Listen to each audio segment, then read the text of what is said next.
ચાલો વિદ્યાર્થી મિત્રો, ફરીવાર એકવાર તમારું સ્વાગત છે. હવે આપણે જે ગયા લેક્ચરમાં જ્યાંથી અચાનક જે પૂરું થયેલું હતું એક ટેકનિકલ ઇસ્યુને કારણે, ત્યાંથી જ આપણે શરૂઆત કરીએ. તો ત્યાં આપણે બે કોર્સની અત્યારે ચર્ચા કરેલી હતી અને અત્યારે હવે ત્યારબાદ આપણી પાસે ત્રીજો જે કોર્સ છે એ કોર્સ એટલે કે પ્રાથમિક કોર્સોની વાત કરેલી હતી.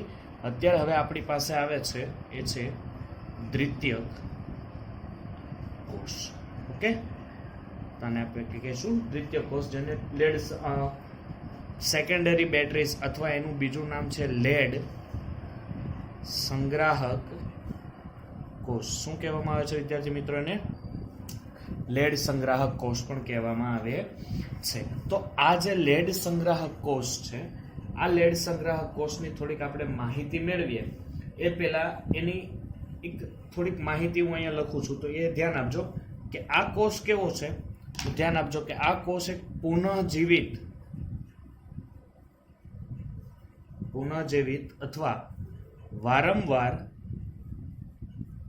ઉપયોગમાં લઈ શકાય એવો કોષ છે. આ કેવો છે? પુનઃજીવિત અને વારંવાર તમે એને ઉપયોગમાં લઈ શકો. બીજું કામ છે જે સંગ્રાહક કોષ છે, આ સંગ્રાહક કોષ, ધ્યાન આપજો, સંગ્રહ કરવો એટલે ભેગો કરવો, એટલે એનું નામ સંગ્રાહક કોષને ઘણીવાર આપણે દ્વિતીયક કોષ પણ કહીએ છીએ. જે મેં ઉપર લખેલું છે એટલા થશે. ઉદાહરણ તરીકે આપણે લેડ સંગ્રાહક કોષની વાત કરીએ તો લેડ, હમણાં નિકલ કેડમિયમ કોષ પણ આવી શકે. એટલે આ કેવો છે? લેડ સંગ્રાહક. કેવો છે વિદ્યાર્થી મિત્રો? લેડ સંગ્રાહક કોષ. ત્યારબાદ હવે ધ્યાન આપજો, અહીંયા ખાસ અહીંયા હું એક પાત્ર લઉં છું. તમારી બુકમાં જે તમને આકૃતિ આપેલી છે ને, એ આકૃતિ જે તમારી રેગ્યુલર બેટરી હોય ને, 2 વ્હીલમાં કે 4 વ્હીલમાં નાખવામાં, એ બેટરી છે.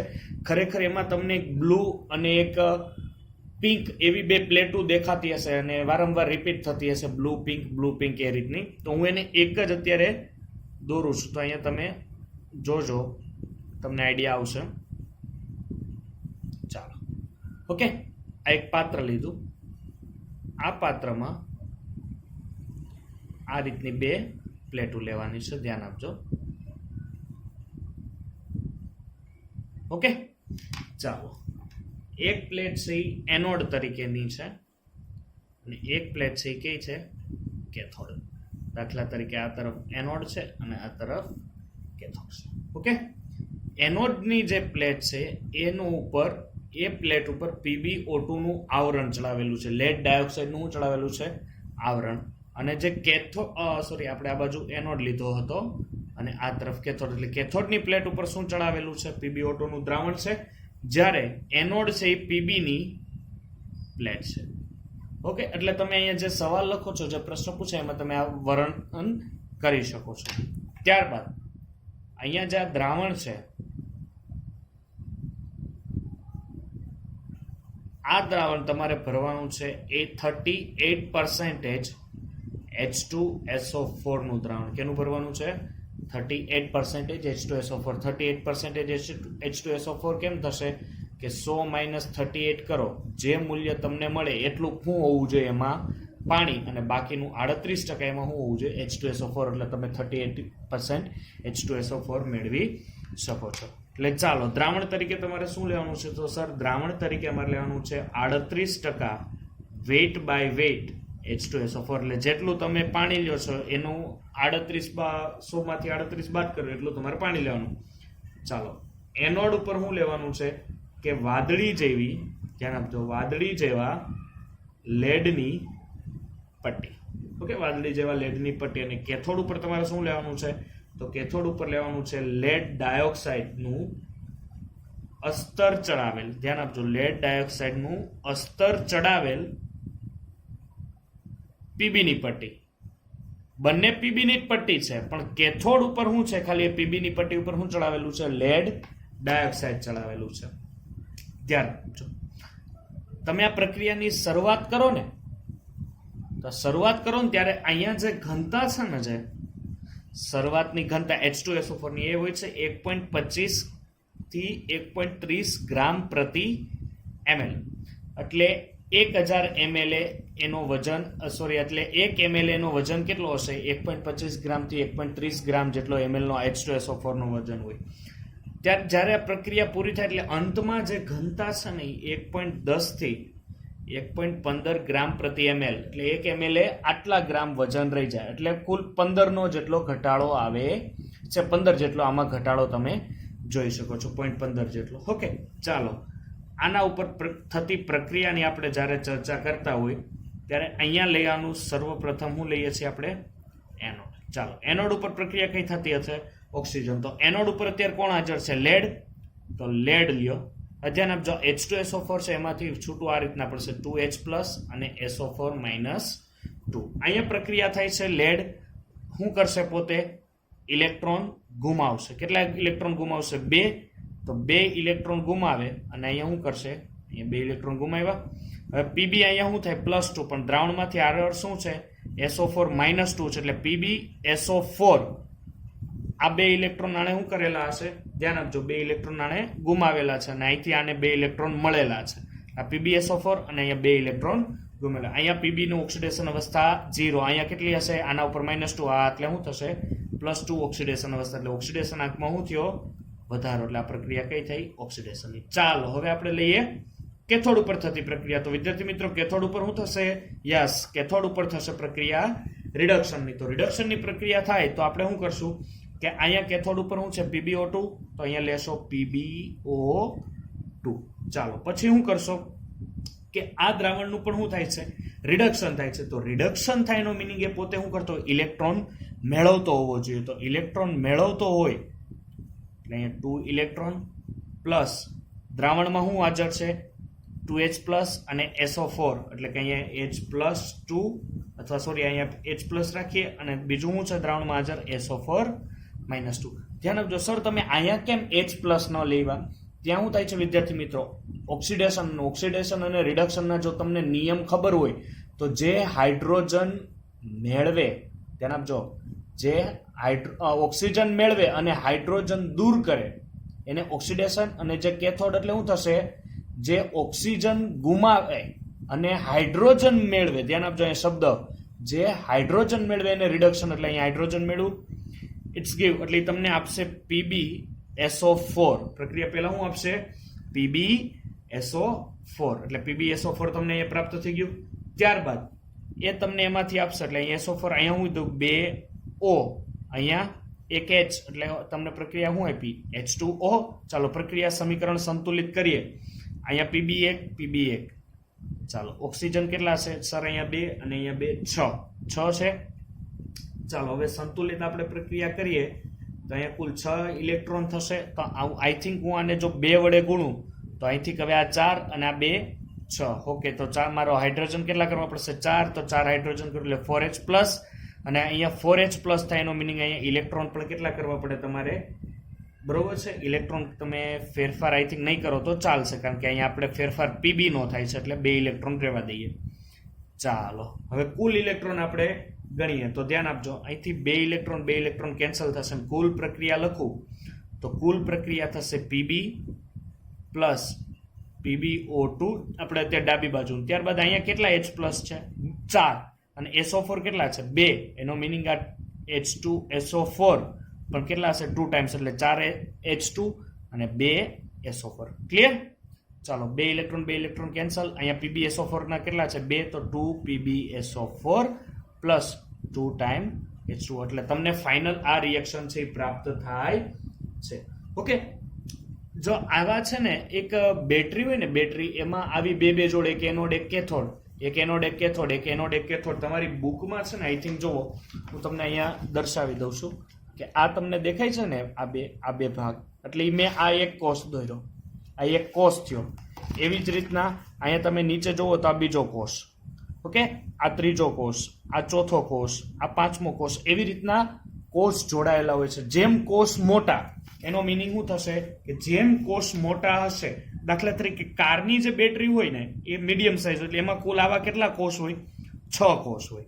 આ પ્રકારના 6 કોષ મેં જે તમને ના દર્શાવ્યા હતા અહીંયા તમે જોઈ શકો છો. આ સર 1 એટલે એ એક આ રચના થઈ. મેં આખી જે માહિતી આપી તમને આ એક રચનાની, એવી બેટરીમાં ઘણી ખરી રચના હોય છે.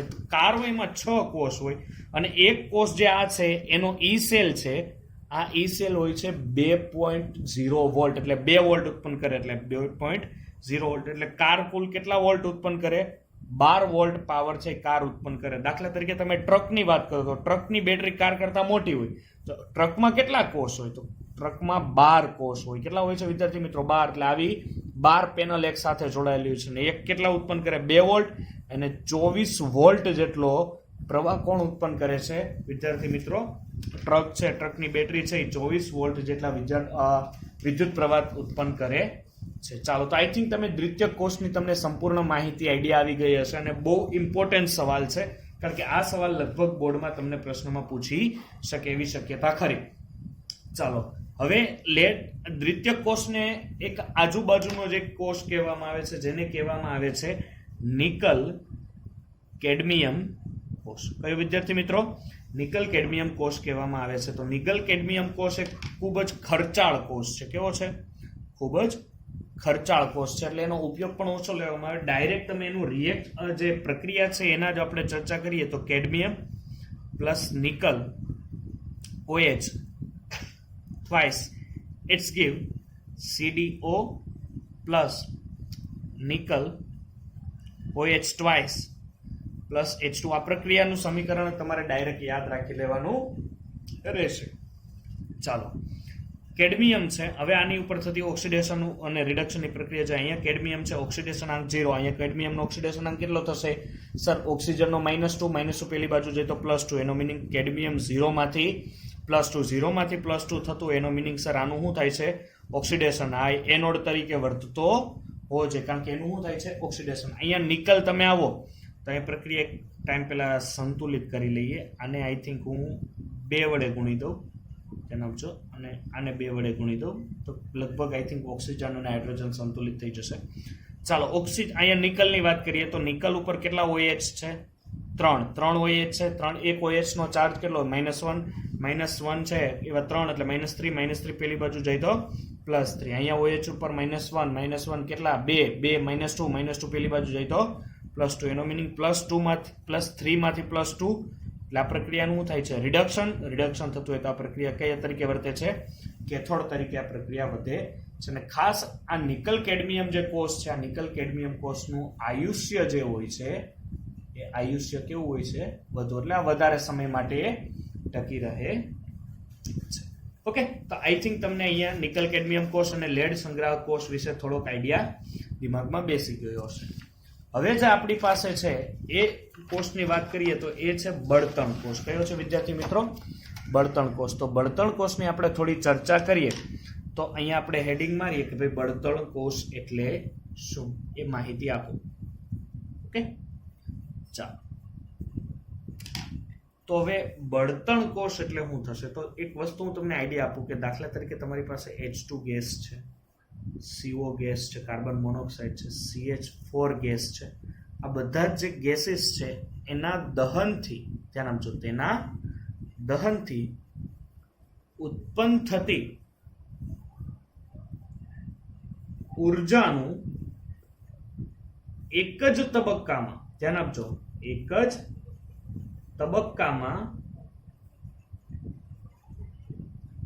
વિદ્યુત ઉર્જામાં રૂપાંતર કરી શકે તેવા કોષને. ઓકે, આ બધા જે ઉપર ગેસીસ કીધા એનું દહન કરો અને જે ઉર્જા ઉત્પન્ન થાય એ ઉર્જાનું એક જ તબક્કામાં તમે કેમાં કન્વર્ટ કરી શકો છો? વિદ્યુત ઉર્જામાં જો તમે રૂપાંતરણ કરો તો એ કોષને તમે બળતણ કોષ બનાવો છો એવું તમે કહી શકો. ચાલો, હવે દાખલા તરીકે તમારી પાસે H2 ગેસ છે પ્લસ O2 ગેસ છે. આની જ્યારે તમે પ્રક્રિયા કરો એટલે તમે એમાંથી 2 મોલ H2O છે એ 2 મોલ H2O તમે એમાંથી છૂટો પાડો છો. આ 2 મોલ જે તમે H2O છૂટો પાડો છો એમાંથી તમને કુલ 571.7 કિલો જૂલ પર મોલ જેટલી ઉર્જા શું થાય છે?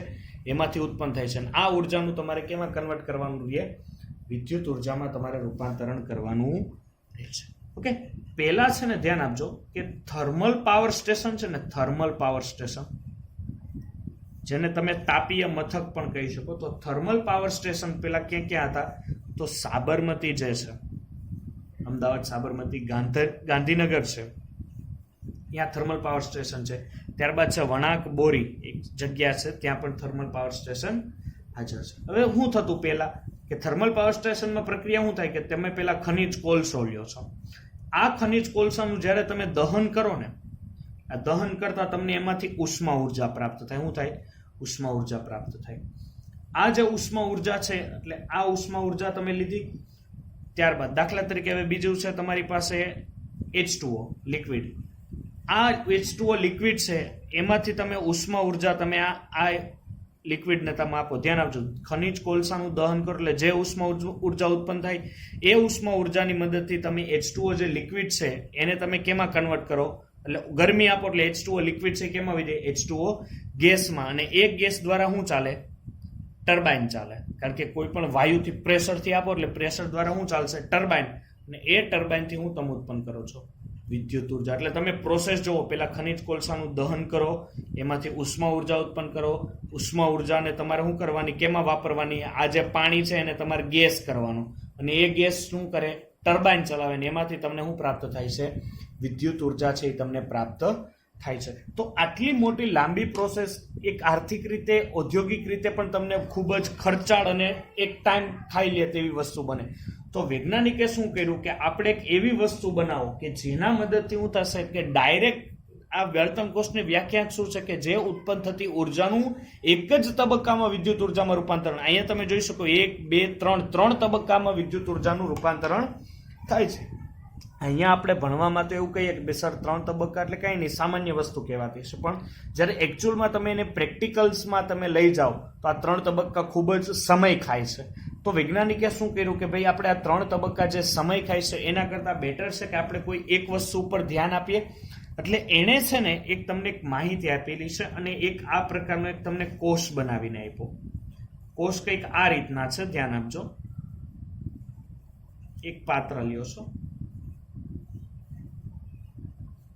અહીંથી સોરી અહીંયા એક જગ્યા મૂકવાની મારે રહી ગઈ છે, બાકી અહીંથી તમારે H2 વાયુ છે, H2 વાયુ અહીંથી દાખલ કરવાનો છે. કયો વિદ્યાર્થી મિત્રો?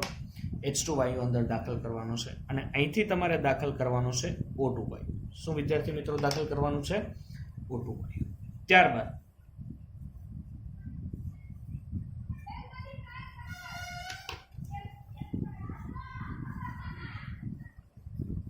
અહીંયા બંનેને O2 અને H2 ને બંને થોડુંક અલગ પાડતું એક રચના, અને અહીંયા ધ્યાન આપજો,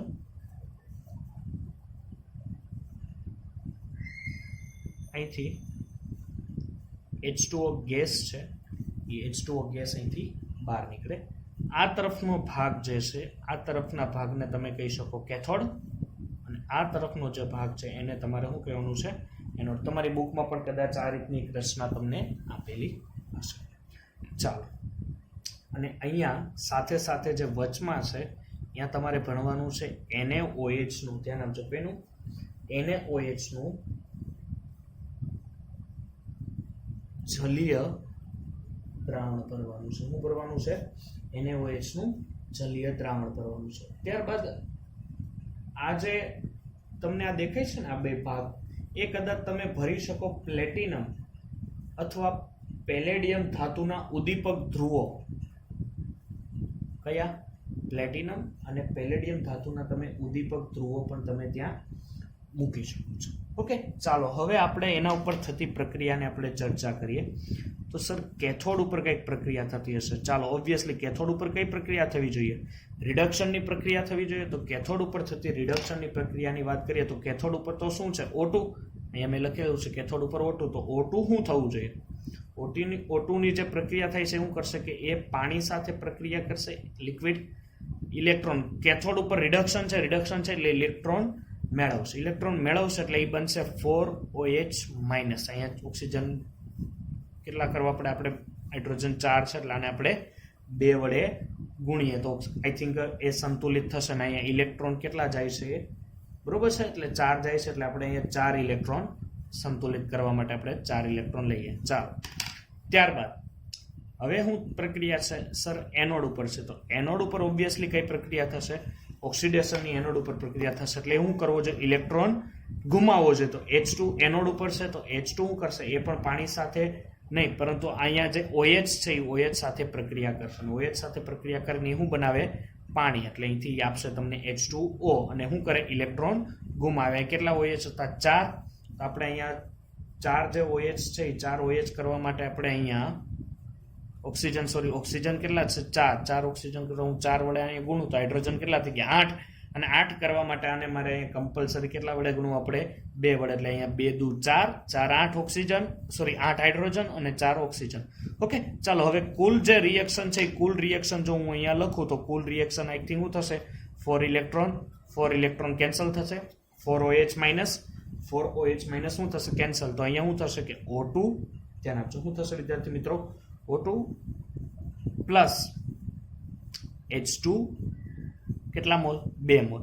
હવે અહીંયા ધ્યાન આપજો, અહીંયા કેટલા છે? 4 મોલ H2 છે, એમાંથી 2 મોલ H2 શું કરવાના છે? તમારે બાદ કરવાના. એટલે કેટલા મોલ H2 વધ્યા? 2 મોલ H2O વધ્યા છે. ધ્યાન આપજો, અહીંયા કેટલા મોલ હતા? 2 હતા, એમાંથી 4D બાદ કરી નાખ્યા છે. એટલે કેટલા વધ્યા? ફક્ત 2 મોલ H2O વધ્યા. એટલે આ પ્રક્રિયા તમે કરી અને આ પ્રક્રિયાના અંતમાં તમને કુલ, મેં આગળ વાત કરી ઉદાહરણ આપીને, 571.7 કિલો જૂલ પર મોલ જેટલી ઉર્જા ઉત્પન્ન થાય છે. એટલે તમે જોઈ શકો છો અહીંયા એક જ વાર મેં પ્રક્રિયા કરી. ધ્યાન આપજો, આ એક જ વાર મેં રિએક્શન કરી છે અને એક જ વાર રિએક્શન કરતા મને ડાયરેક્ટ શું મળી ગઈ? ઉર્જા પ્રાપ્ત થઈ ગઈ. આ બધી વસ્તુ એકમાં નાખી દો એટલે ડાયરેક્ટ તમને શું મળી જશે? ઉર્જા. અને આ ઉર્જાને તમારે ડાયરેક્ટ કેમાં ચલાવી દેવાની? ટર્બાઇન ચલાવવામાં. ટર્બાઇન ચલાવવાનું એટલે ડાયરેક્ટ તમને ઉર્જાનું થશે, વિદ્યુત ઉર્જામાં તમે રૂપાંતરણ કરી શકો. તમારે આ આખી માથાકૂટ કરવાની રહેતી નથી. ત્યારબાદ અહીંયા ધ્યાન આપજો, અહીં સીધી જ ઉર્જા મળે છે. શું મળે છે? અહીંયા સીધી જ ઉર્જા મળે છે. બીજું કે આ જે કોષ છે, તમને એવું લાગતું હશે આ કોષ છે એ સંપૂર્ણપણે એક કહી શકાય કે 100% છે, પણ એવું નથી. આ કોષની જે ક્ષમતા છે, આ કોષની ક્ષમતા છે 70 થી 75% જેટલી જ હોય છે. 70 થી 75% જેટલી જ હોય છે. આના જે ફાયદાઓ છે એ મહત્વના છે. આના ફાયદાઓ શું શું છે? તો પેલું કે હવાનું પ્રદૂષણ જે છે એ હવાનું પ્રદૂષણ થતું નથી. કારણ કે તમે હવાનું પ્રદૂષણ ક્યારે થાય? ખનિજ કોલસો બાળો, એમાંથી જે ધુમાડો ઉત્પન્ન થાય એને કારણે હવાનું પ્રદૂષણ, પણ હવાનું પ્રદૂષણ આ કેવું થાય? ઓછું. બીજું કે અવાજ છે, તો અવાજનું પ્રદૂષણ, ધ્વનિનું પ્રદૂષણ પણ થતું નથી. તમને કોઈ પણ પ્રકારનું ધ્વનિ પ્રદૂષણ એમાં જોવા મળશે. અને સાથે સાથે મહત્વની બાબત કે આની ઊંચી ક્ષમતા છે. આ કોષ કેવો ધરાવે છે? ઊંચી ક્ષમતા ધરાવે છે. બરોબર છે. તો આઈ થિંક તમને બળતણ કોષ ઉપર આઈડિયા આવી ગયો હશે. ને ધ્યાન આપજો, બળતણ કોષ ખૂબ જ ઉપયોગી એક પ્રશ્ન નીવડી શકે છે. જેમ મેં આગળ તમને લેન્કલાસ કોષની વાત કરેલી હતી એ પ્રમાણે બળતણ કોષ પણ એક જરૂરી સોલ્વ. તો આ રીતના તમે અહીંથી વિડીયો સ્ટોપ કરીને આખો સવાલ ઉતારી શકો છો તમને શીખવા બાબતે. બાકી તમારી દર્પણ કે કોઈ પણ જે બુક છે એમાંથી તમને સરસ રીતે બળતણ કોષ મળી રહેશે. કે આટલી મેં ટ્રાય કરી છે કે તમને સમજાઈ જાય કે બળતણ કોષ કઈ રીતે કાર્ય કરે છે અને કઈ રીતે તમે એનો ઉપયોગ કરી શકો છો. તો હવે વિદ્યાર્થી મિત્રો, આપણી પાસે આ ચેપ્ટરની લાસ્ટ થિયરી, અને એ થિયરીનું નામ છે ધાતુ ક્ષારણ, અથવા તમે ખાલી એને ક્ષારણ પણ કહી શકો છો. બરોબર છે. તો ક્ષારણ જે થિયરી છે એની આપણે થોડી ચર્ચા કરીએ. તો ક્ષારણ કેમ થાય? ક્ષારણ એટલે શું થશે? કાટ લાગવું. આપણે ભાષામાં એક શબ્દ કહી શકીએ એને કાટ લાગવું. તો કાટ કેમ લાગે? ધ્યાન આપજો, ધાતુ પ્લસ હવા પ્લસ ભેજ, જ્યારે ત્રણેય વસ્તુ ભેગી થાય ત્યારે કોઈ પણ વસ્તુ ઉપર ક્ષારણ થાય, જેને આપણે કહીએ છીએ કાટ લાગવું. શું કહીએ છીએ આપણે એને? કાટ લાગવું.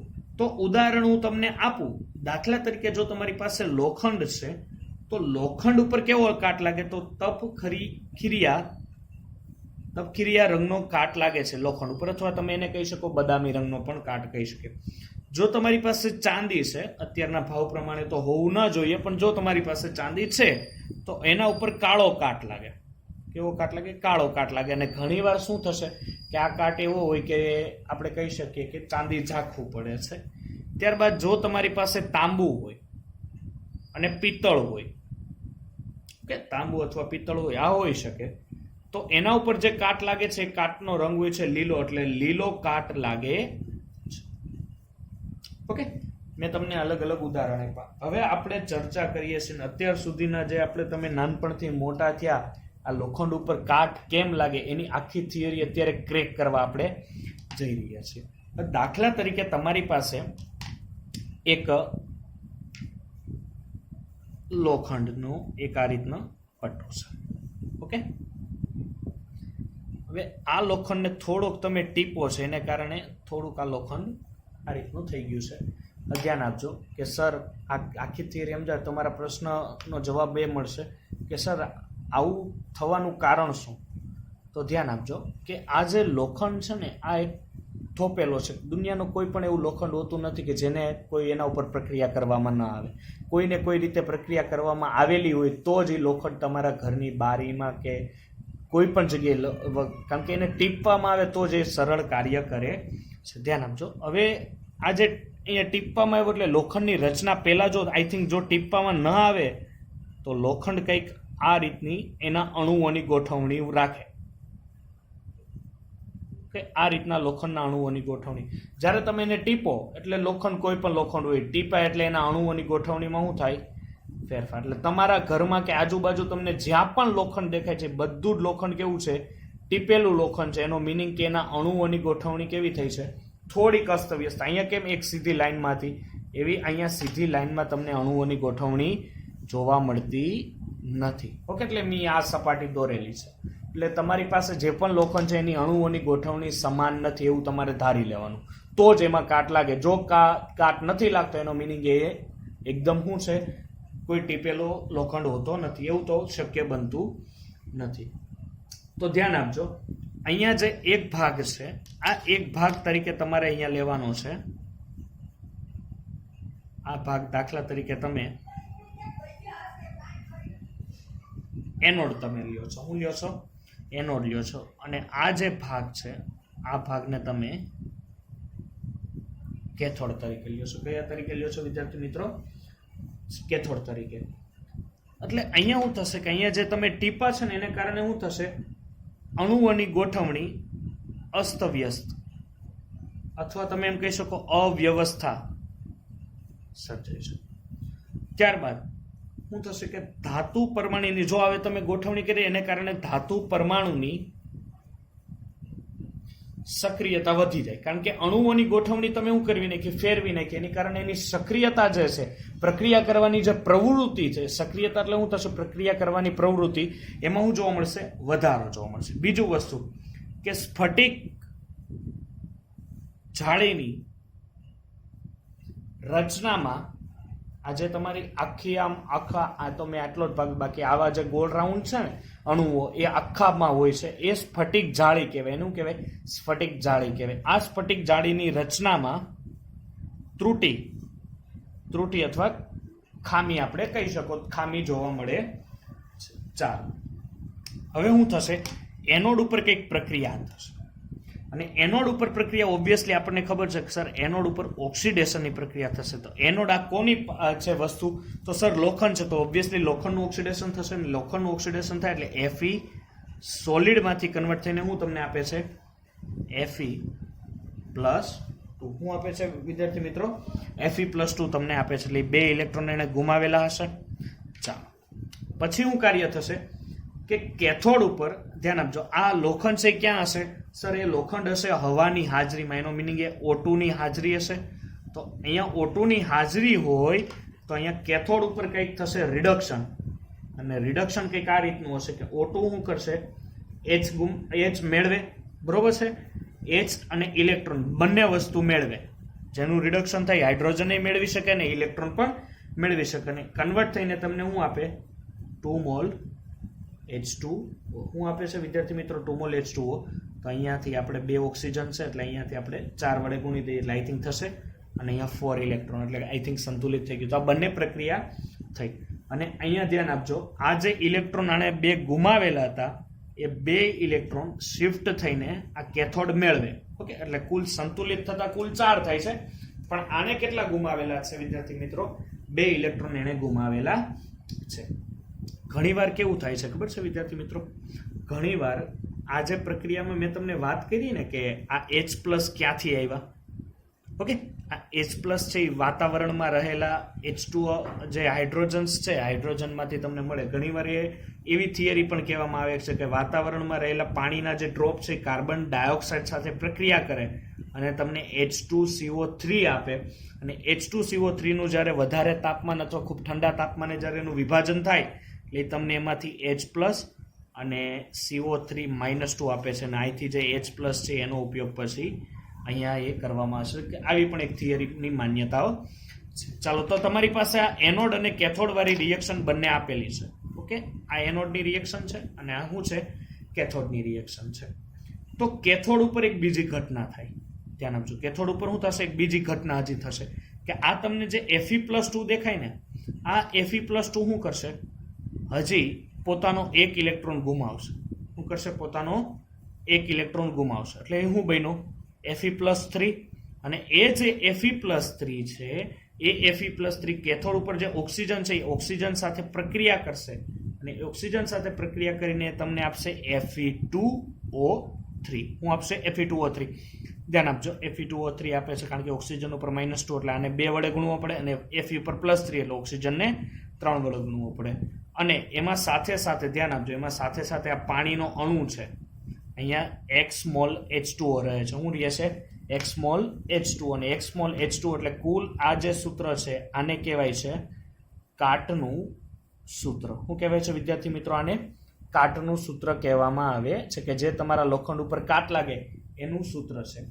ત્યારબાદ જો હવે તમારે લોખંડને કાટથી બચાવવો હોય તો તમે શું કાર્ય કરો, સર અમે રંગ કરીએ લોખંડને, અથવા વેક્સ ચોપડી દઈએ, અથવા તમે ખબર હોય તો ઘણા ગ્રીસ પણ ચોપડે છે, જેને કારણે લોખંડ અને પાણીનો કોઈ શું કહેવાય સંપર્ક ના આવે. લોખંડ અને પાણીનો સંપર્ક આવે નહીં એટલે એમાં કાટ ન લાગે. કારણ કે જો પાણી બને અને એમાંથી જે Fe+2 માંથી Fe+3 બને છે, અને જો Fe+3 બને તો એમાંથી શું કન્વર્ટ થાય, Fe2O3 × H2O, તો તમને કાટ લાગવાની શરૂઆત. એટલે આ તમે લગાવી શકો. બીજું કે સર અમે એના ઉપર ઝીંકનું પાતળું સ્તર ચડાવી શકીએ. તો વળી આ શું બલા છે, ઝીંકનું પાતળું સ્તર તમે કઈ રીતના ચડાવો છો? હવે દાખલા તરીકે તમારી પાસે આ રીતના એક લોખંડનો ચોસલું છે, કે Fe છે. તમારે શું કામ કરવાનું છે કે આની અડતે ફરતે આ રીતે તમે ઝીંકનું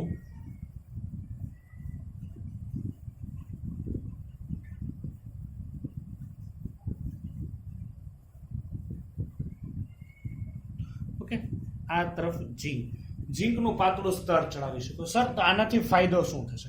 તો ફાયદો એ થાય, તો તમારે આ આગલા ચેપ્ટરમાં તમે જોયું કે જો હું ઓક્સિડેશન પોટેન્શિયલની વાત કરું, ઝીંક અને Feની E0 Feની વાત કરો, તો આમાંથી બંનેમાંથી ઇલેક્ટ્રોન ગુમાવવાની વધારે વૃત્તિ કોનામાં? સર તો વધારે વૃત્તિ છે એ ઝીંકમાં છે. ઓબ્વિયસલી સક્રિયતા શ્રેણીમાં વધારે ઇલેક્ટ્રોન ગુમાવવાની વૃત્તિ ઝીંકની છે, નીચે તરફ હોય. એટલે કે Fe ઇલેક્ટ્રોન ગુમાવે ને એ પહેલા કોણ ગુમાવી દે? ઝીંક. એટલે ક્ષારણ કોનું થાય? ઝીંકનું થાય. જે ઇલેક્ટ્રોન ગુમાવે એનું ક્ષારણ થાય. અહીંયા તમે ઓબ્વિયસલી જોઈ શકો છો, Fe ઇલેક્ટ્રોન ગુમાવ્યા તો Fe નું ક્ષારણ થયું અને કેમાં કાટ બની ગયો. તો અહીંયા પહેલા કોનું, જો તમારે લોખંડને બચાવવો છે તો તમે એના ઉપર ઝીંક ચડાવી દો. ઝીંક ચડાવી દો એટલે ક્ષારણ કોનું થશે? ઝીંકનું થશે. એટલે Fe બચી જાય, જેને આ પ્રક્રિયાને ઘણીવાર ગેલ્વેનાઇઝિંગ, ધ્યાન આપજો, ગેલ્વેનાઇઝિંગ પ્રક્રિયા પણ કહેવામાં આવે છે. ઓકે, અથવા જો તમારે ઝીંક નથી ચડાવવું તો તમે એની જગ્યાએ મેગ્નેશિયમ પણ વાપરી શકો છો. જે મોટા મોટા સ્ટીમર્સ કે હોય જે લોખંડના બનેલા એના ઉપર ઘણીવાર આવું પડ ચડાવવામાં આવે, જેને કારણે લોખંડને કોઈ પણ પ્રકારનું નુકસાન થઈ શકતું નથી. ઓકે, તો અહીંયા આપણે જે વિદ્યુત રસાયણ જે ચેપ્ટર છે, વિદ્યુત રસાયણ ચેપ્ટરની થિયરી છે પૂરી થશે. ક્ષારણની જે થોડીક માહિતી છે કે કઈ કઈ રીતે તમે લોકો ક્ષારણ અટકાવી શકો એ તમારા બુકમાં આપેલી છે, જરીક એક નજર તમે ત્યાં મારી શકો. એક સિમ્પલ વસ્તુ છે, એમાં કોઈ હાર્ડ નથી. જેટલા પણ હાર્ડ હશે એ બધું મેં અહીંયા કવર કરી લીધું છે. હવે અહીંયા આપણું વિદ્યુત રસાયણનું જે ચેપ્ટર છે, વિદ્યુત રસાયણના ચેપ્ટરના જે સવાલો હતા એ પૂરા થાય છે. આઈ થિંક લગભગ દાખલાઓ લખાણ સંબંધિત છે એ તમે જાતે કરી શકો. હવેના પછીના લેક્ચર્સમાં હું તમને આખા સ્વાધ્યાય છે આખા સ્વાધ્યાયનું તમને વિડીયો લેક્ચર્સમાં એક સોલ્યુશન્સ બનાવી આપીશ. ઓકે.